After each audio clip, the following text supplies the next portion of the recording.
Alright, so I got a few requests to do a new barrel video. I did one before, actually I've done a couple of them before, but there's been a quantum leap forward in technology since the last video I put out, which is odd because I wasn't really gone that long. Like, really? Was I actually gone that long? Either way, so we're going to get into it, we're going to break down barrels. We're going to cover topics very quick. Each one of these topics, honestly, could probably have its own 10-minute video, but I don't know where you're at. So we're going to start at the basement, and we're going to work our way up. So by the time we're done with this video, you'll know the proper questions to ask to be able to determine the proper barrel for your build. And you can't forget, I'm permanently demonetized from YouTube, and the best way to support this channel directly is shopping at OnlyTacticalFans at Shopify.com.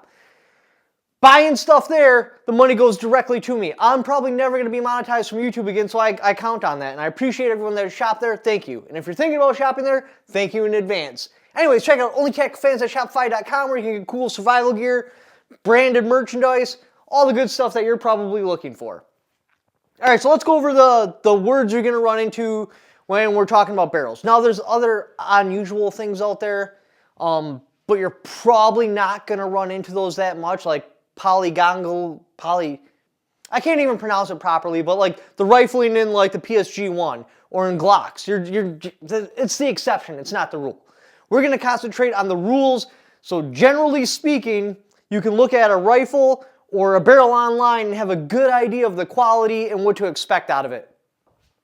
Alright, so the first set of numbers you're going to run into is 4150 and 4140. These are the standard steel barrels. 4150 is stronger. It's got more carbon in it than 4140. 4150 is the mil spec standard. That's what the military is going to run. Now you got 416R. What that's referring to is a stainless steel barrel. And we'll get into the advantages of all these different metals, but first let's go over them.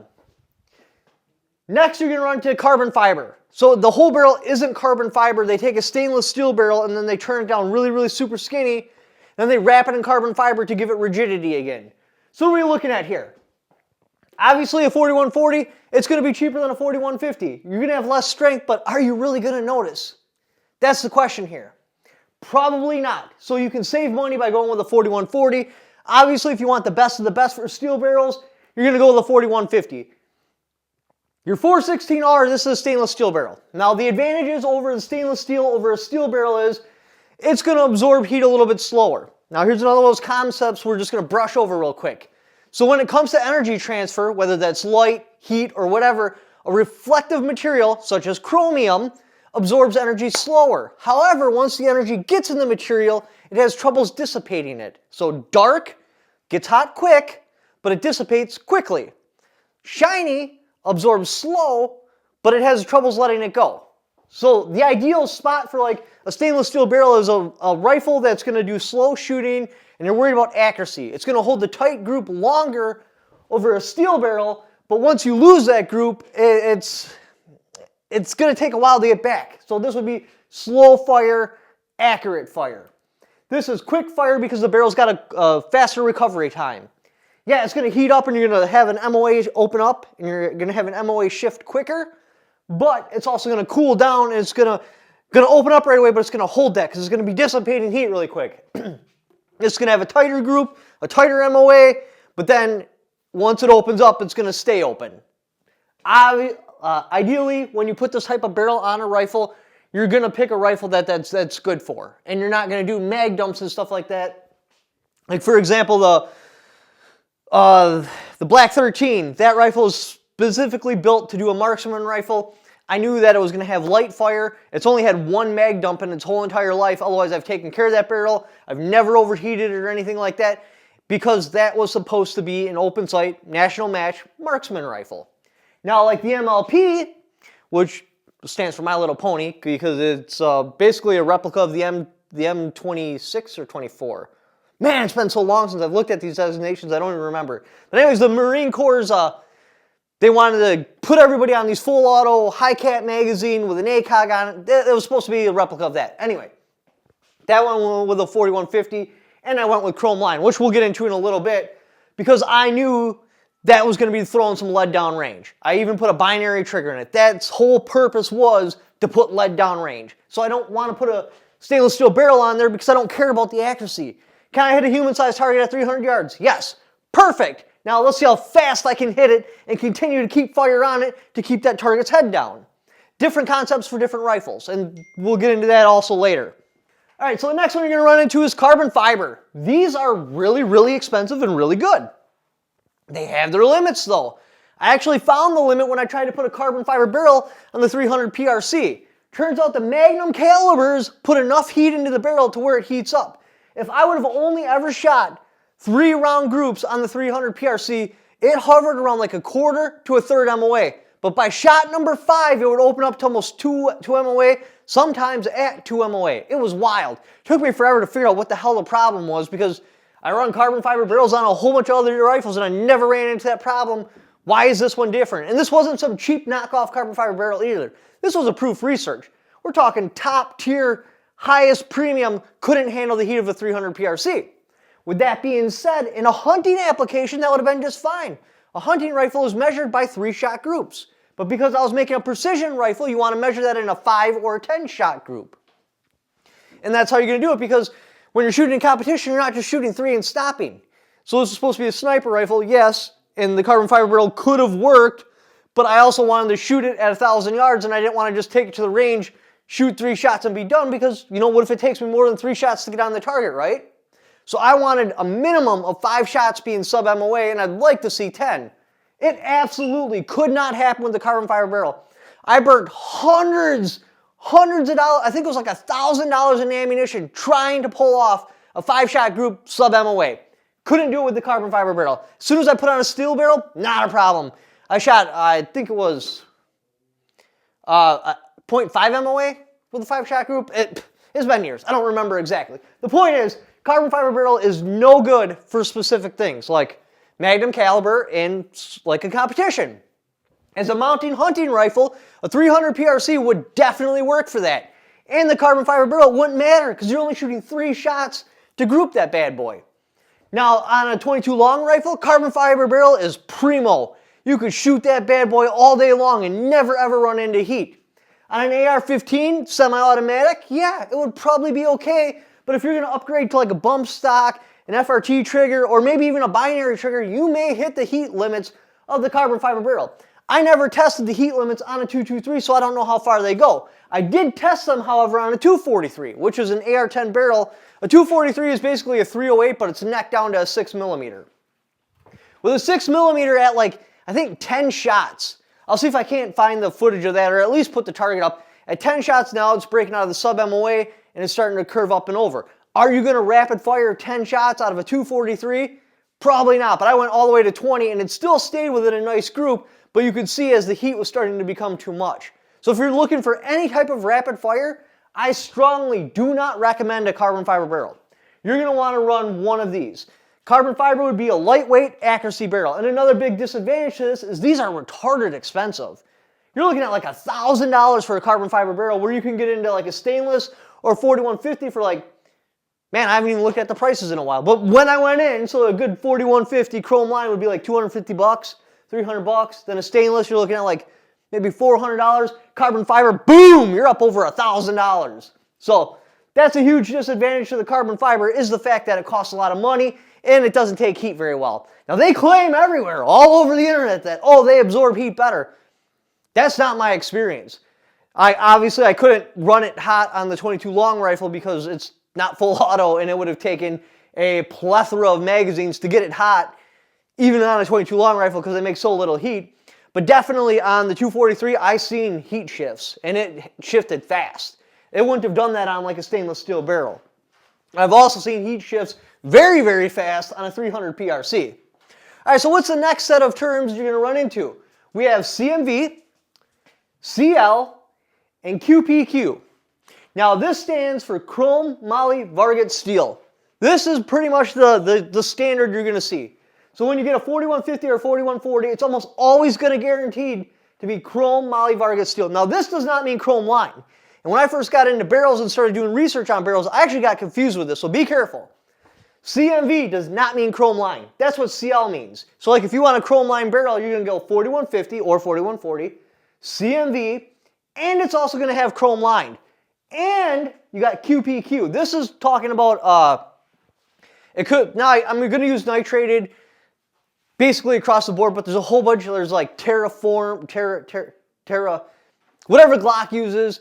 There's nitrated and all these different things, but I'm going to just call them nitrated. Understand though, they're not all called nitrated. That's just how I'm going to summarize it to keep the speed of this video going. So you got QPQ. So you could have a 4150, Chrome Moly Vanadium steel, chrome lined with a QPQ finish on the outside. Now they do have barrels where it's not chrome lined, it's QPQ on the inside as well. Also be careful because a lot of manufacturers, if they're really putting out a cheap barrel, will try to fly under the nitrated umbrella, but it'll just say Q. It has to say QPQ for it to be a good finish. This is quench, polish, quench. That's two different nitratings. So if it's just quench, that's a single nitrating, and it's not going to have the longevity, and it's not going to have the quality of, say, a QPQ. So, now with a force reset trigger or something, you're going to throw a lot of rounds down range. You're going to want to go 4150, Chrome Moly Vanadium steel on a chrome line lining, and you want a QPQ finish on the outside. Because otherwise when you get that barrel really hot and some moisture hits it, bam, now it's rusted out. It doesn't matter if it's parkerized, because that's another finish you can have, and that's the standard is parkerization. But if you're really pushing the barrel to those heat levels, you want a QPQ finish on the outside. Now, before the binary triggers and all that stuff, like there was always binary triggers and bump stocks, but the big one is force reset triggers. That one is, it changed the world, basically, for shooting and AR15 building. If you're going to go with a binary trigger, I strongly recommend not going with like a 4140 quench, polish, quench. I really would go with the 4150 Chrome Moly Vanadium steel chrome line, quench, polish, quench on the outside. With semi-automatic, like your standard, I'm going to pull the trigger once. It's going to go bang once. I'm going to let completely off. There's nothing going to be helping me letting it off. There's nothing going to be increasing the function, but I'm just going to be letting off. And I'm going to be firing again. Without a doubt, a 4140 just straight up quench, polish, quench barrel would have satisfied your needs, and you could have done it for like $200. But the stresses we're going to be putting on barrels now, with like force reset triggers, I really, really, really strongly don't recommend going with a 4140 or just a straight up QPQ. You're going to want that chrome lining, and now we're going to get back into energy transfer. With the chromium bore in the center, it's going to put as much energy / heat downrange as possible because it's going to reflect all that and it's going to go down the muzzle. But it's not like a stainless steel barrel where the whole barrel has chromium in it or a lot of chromium. So the outside layer is going to absorb the heat off of the chrome lining and then dissipate it into the air. Like I said, it's the best of both worlds. Plus, if you have a nice dark quench, polish, quenched on the outside, it's going to help dissipate heat. That's what you want to go for your rapid fire AR-15s. Now, if it's not, like it's just a home defense one, you don't need all this stuff because that's just going to jack up the price tag. You could definitely go with like a 4150 and just a QPQ, or you could just go with a 4140, just straight up parkerized with no polishing on it, no chrome lining. You don't even really need CMV because it's just a home defense rifle. And are you going to really want a bunch of accuracy or be able to put a whole bunch of fire down range? No, because in a house defense, you could definitely do 2 or 3 mag dumps without a problem on just a straight 4140 parkerized barrel. So you can get super cheap for a home defense one. Again, it's gonna you got to really look at what the rifle is going to be used for. Now, you can get stainless steel and quench, polish, quenched. That's actually what the Black 13 has. That's a stainless steel barrel, but it's quench, polish, quenched. So that's why it's black. It's going to help dissipate the heat. Stainless steel also has a lot of chromium in it, so it's going to struggle with dissipating heat. So having the quench, polish, quench on the outside does help. You can run a bare stainless steel barrel too. I mean, it's really up to you. You got to decide what you're going to be using the rifle for. But you could take an accurate rifle and be able to shoot a longer string of rounds if you put a QPQ finish on it. So that's something you need to be considered. Carbon fiber, they pretty much just come in carbon fiber. There's one flavor. You can get different colored carbon fibers, but really, it's pretty much a bare stainless steel barrel. Maybe there's a quench, polish, quench version out there. If there is, I'm not aware of it. But other than that, it's just straight up carbon fiber. All right, the next big thing you're going to run into is twist rate. There's 112, 17, 114. I think the new 300 or the 8.6 uses like a 1.4 or something like some crazy fast twist rate. This is a big change Before, I used to recommend that, hey, go the 1.9 because the standard ammunition for the AR-15 is the M855, which is a 62 grain. It stabilizes that just fine. Plus, with a slower twist weight, your barrel's going to last just a little bit longer. Is it noticeable? I don't know, but it is going to last a little bit longer because it's less stresses. Things have changed. Ammunition technology has changed. Now we're looking at going from a ceiling of like 60,000 PSI up to 100. So with that, that's going to basically make the lighter end of the spectrum like a 77 grain. You're going to want to be at a 1.7 twist, regardless of, basically, unless you choose an old school caliber. Like there's a Remington 260, and then there's 6.5 Creedmoor. They're basically the same round, but the 6.5 Creedmoor is updated so it can shoot the longer, high BC rounds. All your modern calibers now are going to be made for higher BC rounds because we have better powders and they're just better. You can go... Before it was a trade-off. All right, so you go with the light round, which puts a whole bunch of kinetic energy on the target really fast, really hard, and just BAM! That's ideal for hunting because you're going to get the most energy in the target. The heavier the bullet, the more likely the bullet is to go through the target. If it goes through the target, it's going to carry a bunch of kinetic energy with it, right? Well, now, because we have the ability to run higher pressures, we're going to go with higher, heavier bullets with a better BC because you're getting the advantages because you can still have the same muzzle velocity on like, I don't even know what to recommend here. Like, so like a 270, right? No, that's a bad example. The point is we're going to heavier bullets. So with going to heavier bullets, regardless what you buy, you're going to want to have like a 1.7 twist. Again, like that changed from 3 years ago because before it was like a 1.9. But as things keep evolving, we go with heavier and heavier bullets. And it's not really, the twist doesn't, it's not. So you don't need a faster twist for a heavier bullet, right? You need a faster twist for a longer bullet. Because the longer something is, the faster you have to spin it to make it gyroscopically stable. For example, if I throw a marble, I don't need any twist because it doesn't need to be gyroscopically stable. If I throw a pencil, I'm going to have to twist it really, really fast to make it stabilize, although it's going to keyhole and go end over end. So understand, I'm just using weight as a fill-in to cover all that information, right? All right. So, 1.7 twist. That's pretty much what you're going to want to be regardless what caliber you pick.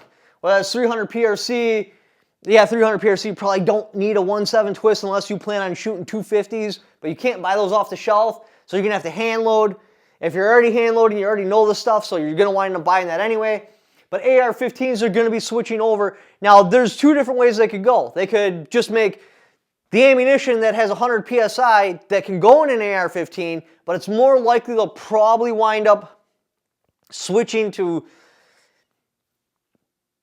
maybe pushing the neck back or pushing the neck forward so you can't chamber the new high-pressure AR-15 ammunition into an old 5.56 barrel, because always some old guy is going to have his 1960 223 bolt action, and he's going to try to throw one of these higher pressure ones in there, and this thing's going to be made by Sears and be a pile of junk, and it's going to blow the rifle apart. So they're going to want to try to avoid that to make sure the ammunition isn't reverse compatible. So you're probably going to see the easiest way to do that is just push the shoulder down so it can't head space into a 223. Or they could go push the shoulder forward, but now you're going to have AR-15 magazine fitment issues, so they'll probably pull the shoulder back like what they did with the Creedmoor series.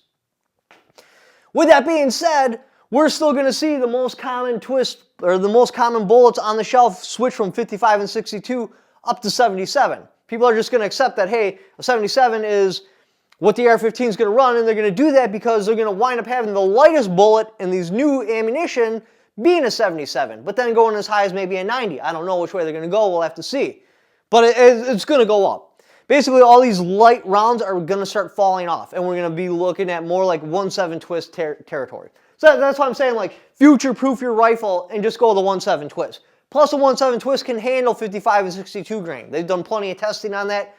Right now, the way things look, without a doubt, 1.7 twist is where you want to be at this point in time if you're brand new buying an AR-15 or you're building one. Now, if you have one of the older twists, like a 1.9 or whatever, don't worry about it. That'll work just fine. By time, like, everything gets to this point in the future, you'll probably still be able to buy the ammo. Like, the ammo will still be there. I'm just saying, like, future-proof your rifle, go to 1.7 twist now. And that's what changed. I used to recommend everybody a 1.9. And like I said, I also used to recommend that 4140 on a QPQ barrel would be just fine. But now that we have the change in ammunition and force reset triggers and all that other good stuff, I think chrome lining is going to have a big comeback, because that ammunition with force reset triggers is going to cut barrel life to like a third, maybe a half of what it used to be. And the way to hang on to that life as long as possible is obviously chrome line on 4150, CMV, QPQ on the outside. All right, so now what are we going to be looking at here?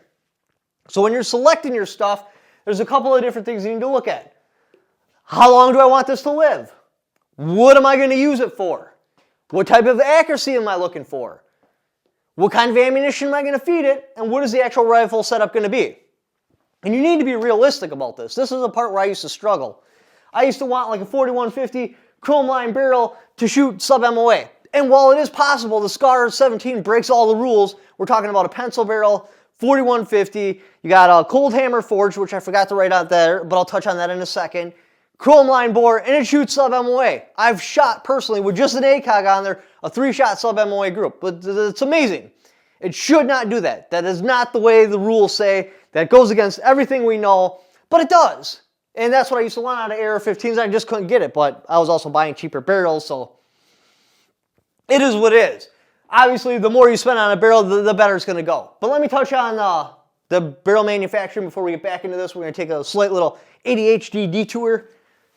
So, all right, there are basic two types of how the barrel is made. There's button rifling, and then there's cold hammer forged rifling. Cold hammer forged, they take a barrel blank, kind of like this paper towel. They put a die inside there, and then they have big hammers that smash this around the die, and the die just keeps moving out and extrudes the barrel.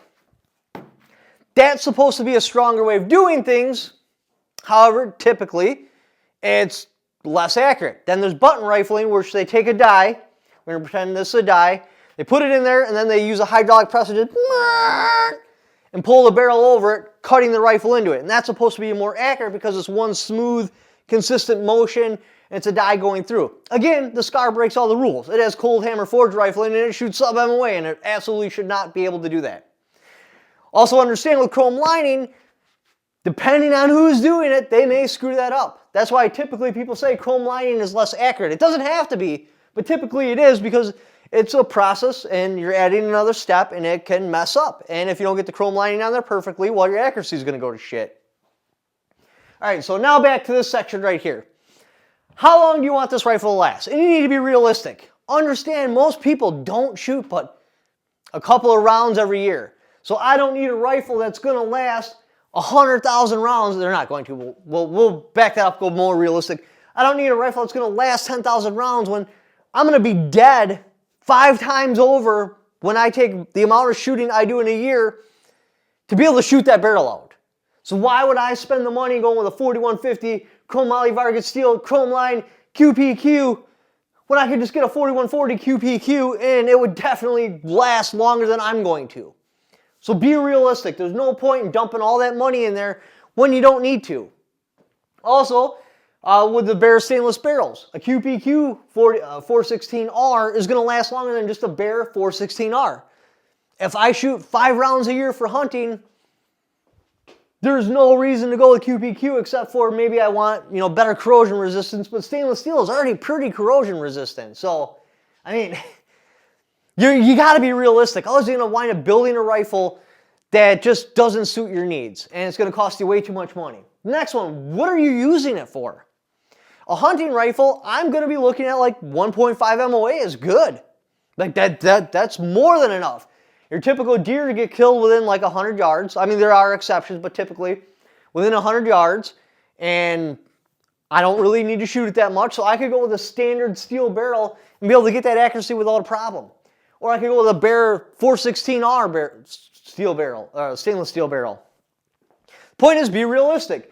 I don't need my deer rifle to shoot sub-MOA. If I want a deer rifle to shoot sub-MOA, I got to put some money into it. Like now I'm taking a $500 deer rifle and I'm going up to like the $1,000, $1,500 bracket. Like that truly makes a difference. AR15. If I'm just buying an AR15 to put in the corner of my bedroom with a red dot on it that's 0 for 36 yards, I don't need sub-MOA accuracy. If I want sub-MOA accuracy on one of those, now like I said, your basic AR-15, well now you're jumping up to a more premium bracket. If I want an AR-15, I'm going to put a binary trigger in there, and I'm going to do some mag dumps. I know this. Like, I'm buying this rifle. I'm specifically getting this because I want to just rip that hillside apart. I want to experience the full auto-ness. I want to scratch my full auto itch. So I'm going to go with a binary trigger or a force reset trigger or a bump stock just so I can get the feel of what I see in the movies. Yes, it's not full auto, but still we're going to scratch the itch so we can get the feel of what we see in the movies just because I want to, because America, and it's my God-given right. If I'm buying an AR-15 to do that, I don't really need to worry about accuracy. If I want to worry about accuracy and also be able to do that, now I'm dumping some serious money into an AR-15. I'm going to have to go 4150, Chrome Moly Vanadium steel, Chrome line, QPQ, and I'm going to have to buy it from a premium manufacturer like Faxton or Creatine. I can't remember the ones that start with a C. And even then, doing that kind of use, your accuracy is going to take a shit. When you're dumping that much heat into a barrel, it's going to deteriorate the accuracy and quick. Especially if you're going with some new high pressure ammo. So be aware of that. You should pick, this is going to be my mag dump AR-15, this is going to be my accuracy AR-15. Plus, I don't want to be running a 20-inch or an 18-inch barrel on my mag dump AR-15. I'm going to be wanting to run like a 14.5 with a pinned-in muzzle brake or a pistol brace on it, maybe a 16-inch. But I'm going to want that barrel smaller, and I just want to get the heat down the range. I want to get it off my rifle. Understand, too, if you're going to be running it that hot, if you have just a Parkerized 4150 barrel and the moisture hits that after heating the barrel up that much, you're going to have rusting issues. So it's a really good idea to have a quench polish quench finish on that barrel if you're going to be running that type of heat. Accuracy, again, we already touched on this, but be realistic about it. Don't try to build a sub-MOA mag dump AR-15. Don't try to build a sub-MOA deer rifle. If you're going sub-MOA, you need to be shooting competition or something like that. That's a different story. Yes, now I'm looking for a sub-MOA rifle. The AR-15 accuracy on your realistic mag dump AR-15 should be like 3 MOA or less. On your home defense AR-15, it doesn't matter. It really doesn't. Don't even worry about the accuracy. 0 for 36 yards, and if you want, you know what, go and make sure you can hit a human-sized target at 100. But otherwise, it just doesn't matter. Ammunition. What type of ammunition are you going to be running? If you're going to be running the new high-pressure stuff, yeah, you're going to want a more premium barrel. If you're going to just be running Milsurp, M855 or M193, a 4140 with a quench polish quench will more than handle your needs. Like, for real. Unless you're running, like I said, one of those fancy new triggers, you're good. And even with a fancy new trigger, just going with like a 4140 chrome line barrel, you're good. You go to the new high pressure stuff, now you're going to want a Primo barrel because it's going to just cut your barrel life right down. And if you're doing mag dumps on high pressure ammunition, well, you're going to want to try to make your barrel last as long as possible. What's your actual rifle setup? Be realistic about it. Don't throw, you know, a 10x scope on, you know, a little AR-15 pistol. Be realistic. Like, I know what I want to do with the rifle. That's the thing. You got to figure out what you want to do with the rifle and build the rifle around that idea. Don't take a rifle and try to force it into somewhere where it's not going to go, otherwise the rifle isn't going to be enjoyable. I made that mistake with my first AR-15 setup. I did 6.8 SPC. I tried to put it in this all-purpose roll, so I had a red dot on there with a magnifier, with a stainless steel barrel, but it was cut to look like an M4 barrel. And then I had quad rails on it, so I could put a bipod and everything on it, and a laser if I wanted. When I got all done with that AR-15, it weighed a lot closer to 14 pounds than I'm willing to admit. Well, we'll just leave it at that. And it's an AR-15. These are supposed to be light, handy-dandy tools. And I made a boat anchor. Like, for real. Come up with, this is what I want to do with my rifle. Now, let's come up with a plan of how I'm going to execute this. And that goes with rifle setup. Now, there's going to be a lot of questions a lot of people have. Obviously, I can't answer them all, so I'm going to count on you guys to help other people out and help them get to the point to where they can buy the rifle barrel they're looking for or help them build the rifle. Just, we're all going to work on this together because there's, like I said, each one of these topics could be a 10 to 15 minute video to cover it properly. We just compressed it down to however long this video is. So help people out in the comments. When they answer questions, you guys try to jump in there and help them out. I'll do what I can as well. Anyway, if you'd like to help support the channel directly and you don't want to buy anything from Only Tactical Fans at Shopify.com, another good way to do that is go down in the description, click on that Amazon affiliate link. Just by clicking on that link, Even if you don't buy what that link is for, just clicking on it. Doing the Amazon shopping you're already going to do anyway. I got a little kickback for it because you came there off my channel. Thanks for watching. Don't forget to subscribe.